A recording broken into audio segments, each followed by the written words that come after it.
আমাকে একটা আমলের কথা বলুন যা আমার জীবনে কাঙ্ক্ষিত পরিবর্তন এনে দিবে, তাহলে আমি বলবো সেই একটা আমল হচ্ছে তাহাজ্জুদ। একদিন আপনি বুড়ো হয়ে যাবেন, আপনার পক্ষে চাইলেও তাহাজ্জুদের সালাত আদায় করা সম্ভব হবে না। কিন্তু আজকে থেকে যদি আপনি এই অভ্যাস গড়ে তোলেন, তাহলে বার্ধক্যের সময় যেদিন আপনি অসুস্থ হয়ে পড়বেন, বিছানা থেকে উঠতে পারবেন না, সেই দিনও আপনার এই তাহাজ্জুদের সওয়াব আল্লাহ আপনার জন্য লিখতে থাকবে। এরপর আপনি দেখেন এই তাহাজ্জুদে উঠে আপনার জীবনের যা কিছু চাওয়ার আছে আপনি আল্লাহ সুবহানাহু ওয়া তাআলার কাছ থেকে চেয়ে নিয়ে আসতে পারছেন। আল্লাহ তাআলা এই সময় ডাকতে থাকেন। সমস্ত মহাবিশ্বের মালিক, সবকিছুর ভান্ডার যার হাতে, সেই আল্লাহ আপনাকে ডাকছেন। কে আমাকে ডাকবে যে আমি তার ডাকে সাড়া দেব? কে আমার কাছে কোনো কিছু চাইবে যে তাকে আমি দিব? আমার কাছে কে ক্ষমা চাইবে যে আমি তাকে ক্ষমা করব? আল্লাহ সুবহানাহু ওয়া তাআলা, মহাবিশ্বের স্রষ্টা, আপনাকে আমাকে ডাকছেন। আলহামদুলিল্লাহি রাব্বিল আলামিন ওয়া সাল্লাল্লাহু ওয়া সাল্লামা আলা নবিয়িনা মুহাম্মদ ওয়া আলা আলিহি ওয়া সাহবিহি আজমাইন। আপনার জীবনে একটা রিভলিউশন দরকার, একটা বৈপ্লবিক পরিবর্তন দরকার। আমাকে যদি জিজ্ঞেস করেন যে আমাকে একটা আমলের কথা বলুন যা আমার জীবনে কাঙ্ক্ষিত পরিবর্তন এনে দিবে, তাহলে আমি বলবো সেই একটা আমল হচ্ছে তাহাজ্জুদ। আপনি ভাবছেন আমি এখন তরুণ, যুবক, আমার বয়স কম, আমার এখন জীবনকে উপভোগ করার সময়, আমি বুড়ো বয়সে তাহাজ্জুদ পড়ব। না, আপনি ঠিক উল্টো চিন্তা করছেন। আপনি কি ওই হাদিস জানেন না যেখানে আল্লাহ রাসূল সাল্লাল্লাহু আলাইহি ওয়াসাল্লাম বলেছেন কিয়ামতের দিন যে 7 প্রকার লোক আল্লাহর আরশের ছায়া থাকবে, তার মধ্যে একজন হচ্ছে শাবুন নাশাআ ফি ইবাদাতিল্লাহ, ওই যুবক যে আল্লাহর ইবাদতের মধ্যে বেড়ে উঠেছে। যৌবনের ইবাদত অতুলনীয়, বৃদ্ধ বয়সের ইবাদতের সাথে এর কোনো তুলনাই হয় না। একদিন আপনি বুড়ো হয়ে যাবেন, আপনার পক্ষে চাইলেও তাহাজ্জুদের সালাত আদায় করা সম্ভব হবে না।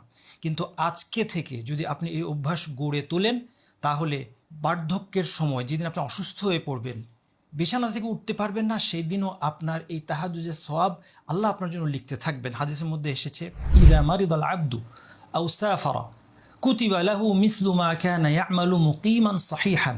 বান্দা যখন অসুস্থ হয়ে পড়ে অথবা সে সফরে বের হয় এবং এ কারণে সে তার নিয়মিত আমলগুলো করতে পারে না, এই অবস্থাতেও যে আমলগুলো তার অভ্যাস ছিল, সুস্থ অবস্থায় সফরে যখন সে ছিল না, তখন যে ইবাদতগুলো সে নিয়মিত করত, সেই ইবাদতগুলোর সওয়াব তার জন্য লেখা হতে থাকে। এই সুযোগটা যদি আপনি পেতে চান, তাহলে এখন থেকে আপনার তাহাজ্জুদের অভ্যাস গড়ে তুলতে হবে। এরপর আপনি দেখেন এই তাহাজ্জুদে উঠে আপনার জীবনের যা কিছু চাওয়ার আছে আপনি আল্লাহ সুবহানাহু ওয়া তাআলার কাছ থেকে চেয়ে নিয়ে আসতে পারছেন। আল্লাহ তাআলা এই সময় ডাকতে থাকেন। সমস্ত মহাবিশ্বের মালিক, সবকিছুর ভান্ডার যার হাতে, সেই আল্লাহ আপনাকে ডাকছেন। মাইয়াদউনি ফাআস্তাজিবা লাহু, কে আমাকে ডাকবে যে আমি তার ডাকে সাড়া দেব? ওয়া মাইয়াসআলুনি ফাউতিয়াহ, কে আমার কাছে কোনো কিছু চাইবে যে তাকে আমি দেব? মাইয়াস্তাগফিরুনি ফাআগফির লাহু, আমার কাছে কে ক্ষমা চাইবে যে আমি তাকে ক্ষমা করব? আল্লাহ সুবহানাহু ওয়া তাআলা, মহাবিশ্বের স্রষ্টা, আপনাকে আমাকে ডাকছেন। অথচ আমরা সেই সময়টা ঘুমিয়ে পার করছি এবং তারপরে মানুষের দ্বারে দ্বারে গিয়ে হাত পাচ্ছি। এর চেয়ে কোনো বড় বোকামি কিছুই হতে পারে না। এই জন্য আসুন আমরা এখন থেকে তাহাজ্জুদের অভ্যাস গড়ে তুলি। আপনার বয়স যতই কম হোক, এখনই সময়।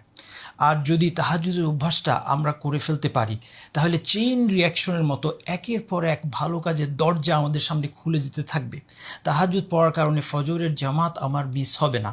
পবিত্র মন মানসিকতা নিয়ে আমি যখন এই দিনটা শুরু করব, তখন বাকি সারাটা দিন আমার নিজে থেকেই একটা অনুপ্রেরণা তৈরি হবে যে আমি সবগুলো কাজ, দিনের সবগুলো কাজ, সবগুলো ইবাদত আমি সুন্দরভাবে করি। প্রতিটা কাজ আল্লাহর পছন্দ মতো যেন করি এবং আল্লাহর নিষিদ্ধ কোনো কাজে যেন না জড়াই।